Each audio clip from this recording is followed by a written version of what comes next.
नमस्कार, स्वागत है आप सभी का एजुकेशन मंत्रा में। दोस्तों, उत्तर प्रदेश लोक सेवा आयोग का वार्षिक परीक्षा कैलेंडर 2023 जारी हो चुका है। कौन सी परीक्षाओं को जगह मिली है और कौन सी परीक्षाएं नदारद हैं, इन पर हम चर्चा करेंगे और क्या कुछ संभावनाएं हैं। 69,000 शिक्षक भर्ती के लिए खुशखबरी है। सचिव सर का जो आदेश है वो निकल चुका है और इसी के साथ अब कयास लगाए जाएंगे कि 6800 को भी जल्द से जल्द नियुक्ति मिले। तो चलिए दोस्तों, वीडियो को शुरू करते हैं। तो ये उत्तर प्रदेश लोक सेवा आयोग की तरफ से वार्षिक कैलेंडर है और दोस्तों इसमें देखा जाए तो चिकित्सा अधिकारी आयुर्वेद स्क्रीनिंग परीक्षा 2022 8 जनवरी को इसकी जो है परीक्षा की तिथि प्रस्तावित है। सहायक अभियोजन अधिकारी यानी कि एपीओ मेंस लगा हुआ है 9 जनवरी से 10 जनवरी तक और ये तीसरे और चौथे पर आरक्षित रखा गया है 22 जनवरी और 29 जनवरी को। अब दोस्तों, उत्तर प्रदेश न्यायिक सिविल जज जूनियर डिवीज़न प्रारंभिक परीक्षा 2022 ये 12 फरवरी को लगा है और फिर यहाँ पर छठे और सतवें नंबर पर 26 फरवरी और 5 मार्च की डेट को आरक्षित किया गया है। खान निरीक्षक का मुख्य परीक्षा लगा है 19 मार्च को और बाकी 9, 10, 11, 12, 13 ये सब 26 मार्च, 2 अप्रैल, 9 अप्रैल, 30 अप्रैल, 7 मई ये सब रिजर्व रखा है। फिर इसके बाद दोस्तों देखा जाए तो सम्मिलित राज्य प्रवर अधीनस्थ सेवा सहायक वन संरक्षक क्षेत्रीय वन अधिकारी यानी कि पीसीएस प्री 2023 14 मई को रखा गया है। अब दोस्तों देखा जाए तो 21 मई की डेट को इन्होंने रिजर्व रख लिया है। फिर इसके बाद ये जो पीसीएस जे का मेंस है 23, 24, 25 मई को रख दिए हैं। फिर इसके बाद बाकी की ये डेट्स रिजर्व हैं, काफ़ी डेट्स यहाँ पर रिजर्व रखी गई हैं। जून का महीना पूरा रिजर्व है, जुलाई, अगस्त, सितंबर तक रिजर्व रखा है और फिर इसके बाद सम्मिलित राज्य प्रवर अधीनस्थ सेवा मेंस का 23 सितंबर को कराएंगे और फिर इसके बाद अक्टूबर की एक डेट को रिजर्व रखे हैं और फिर ये पीसीएस मेंस को 9 अक्टूबर को करवा रहे हैं और फिर इसके बाद ये अक्टूबर, नवंबर की दिसंबर की सारी डेट रिजर्व है।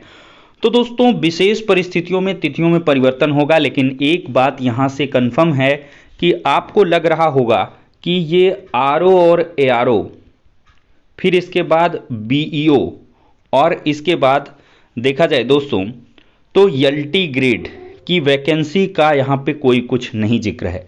कारण यही है, तिथियां रिजर्व हैं, अभी इनके नोटिफिकेशन नहीं आए हैं और नोटिफिकेशन में अहर्ता का विवाद है।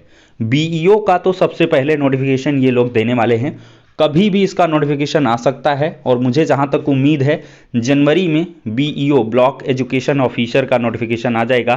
फिर इसके बाद एलटी ग्रेड शिक्षक भर्ती और आरओ एआरओ ये मार्च तक आपको देखने के लिए मिल जाएंगे, फरवरी मार्च तक। बाकी ये जो रिजर्व डेट्स हैं इन पर आपकी इनकी जो परीक्षाएं हैं वो रीसफल कर दी जाएंगी।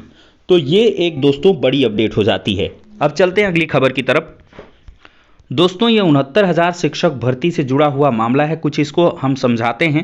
ये रोहित कुमार का मामला है और दोस्तों 68,501 शिक्षक भर्ती हुई थी, जिसमें बहुत सारे ऐसे कैंडिडेट्स थे जिन्होंने 69,000 शिक्षक भर्ती में पार्टिसिपेट किया और ये 68,500 में जो ज्वाइन किए हुए थे रोहित कुमार और 56 ऐसे और याचिकाकर्ता जो कि सुदूर जनपदों में जॉब कर रहे थे।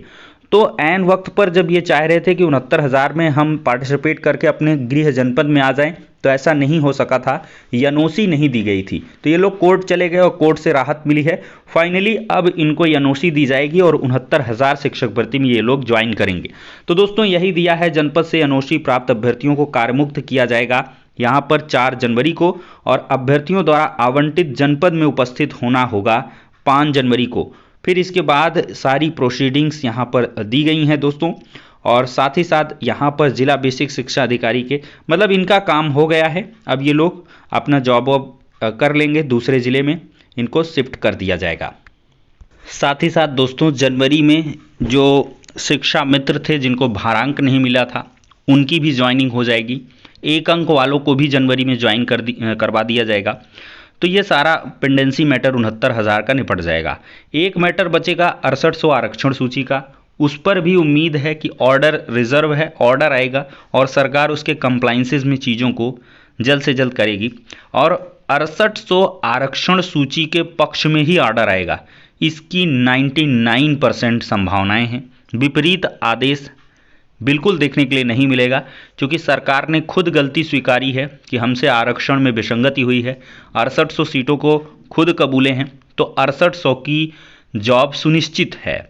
बस इसमें ये लभेड़ हो सकता है कि मे भी इसको डिवीज़न बेंच में कोई ले जाए या फिर इसके आगे बढ़ा ले, लेकिन अब सिंगल बेंच से निस्तारित हुआ है तो डिवीज़न बेंच और सुप्रीम कोर्ट में ज़्यादा देर लगेगी नहीं और लड़के मानेंगे नहीं, इसको थोड़ा बहुत घनचक्कर कराएंगे, लेकिन फाइनली ये जो है अब कंप्लीट हो जाएगी।